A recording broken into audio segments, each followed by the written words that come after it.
የአማራን ወጣት በገንዘብ እያታለለ ወደ መከላከያ ለመውሰድ ነድፎት የነበረው ስትራቴጂ የከሰረው አገዛዝ ሌላ አዲስ ስትራቴጂ ይዞ ብቅ ብሏል።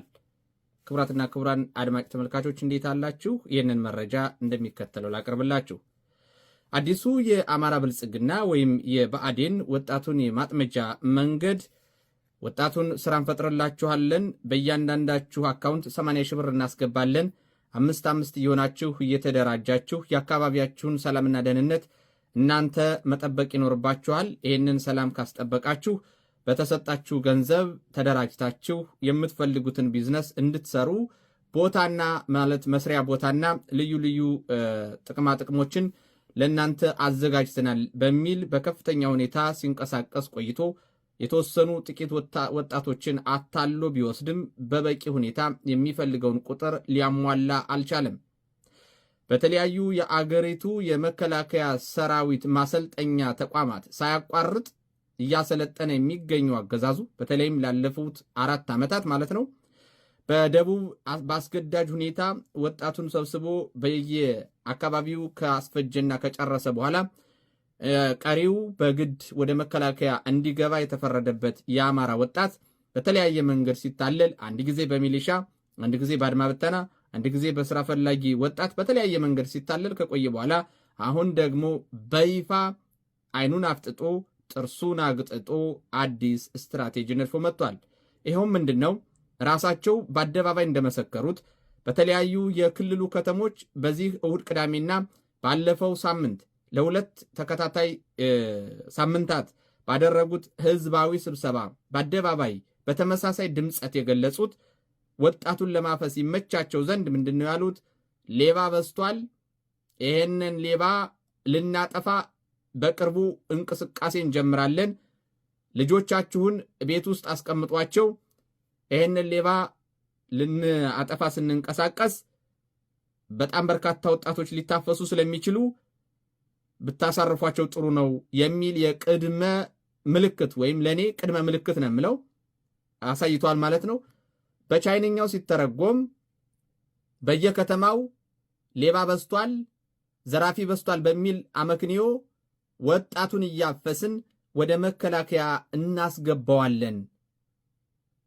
ስለዚህ እንደፈለግን እናፍሰዋለን፣ የሚከለክለን የለም።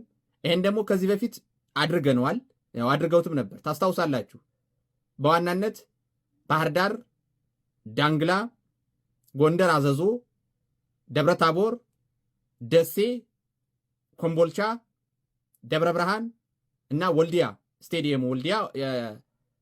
ስቴዲየሙ ጋር እነዚህ ጠራኋቸው ከተሞች እጅግ በጣም ግዙፍ ትላልቅ የኮንሰንትሬሽን ካምፖች ወይም የእህል መጋዘን የሚመስሉ መጋዘኖች ተዘጋጅተው በርካታው የአማራ ወጣት በበሽታ አልቋል፣ ተገርፏል፣ በሽተኛ ሆኗል።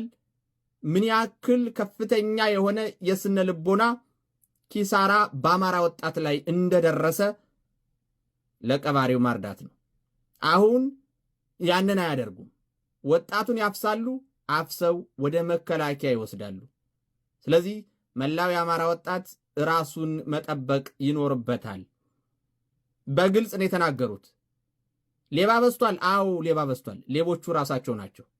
በየከተማው ተደራጅቶ እያፈነ ገንዘብ የሚቀበለው ከፖሊስ ጣቢያ ጀምሮ እስከ ዋናው ማፈኛ ማዕከሉ ድረስ ያለው በጥቅም ሰንሰለት የተሳሰረ የሚሳተፉበት የአማራ የብልጽግና ካድሬዎች፣ የአማራ የብልጽግና ካድሬ ጠባቂ አጃቢዎች እንዲሁም ፖሊሶችና ሚሊሾች ናቸው።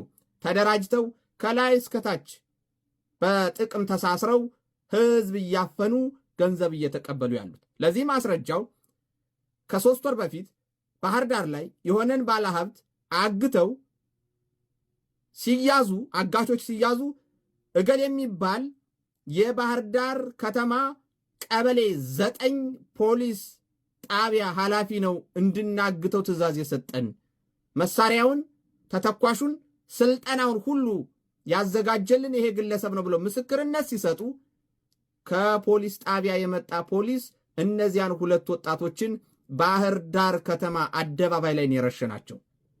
ከዚህ በላይ ሌላ ማስረጃ ሊመጣ አይችልም።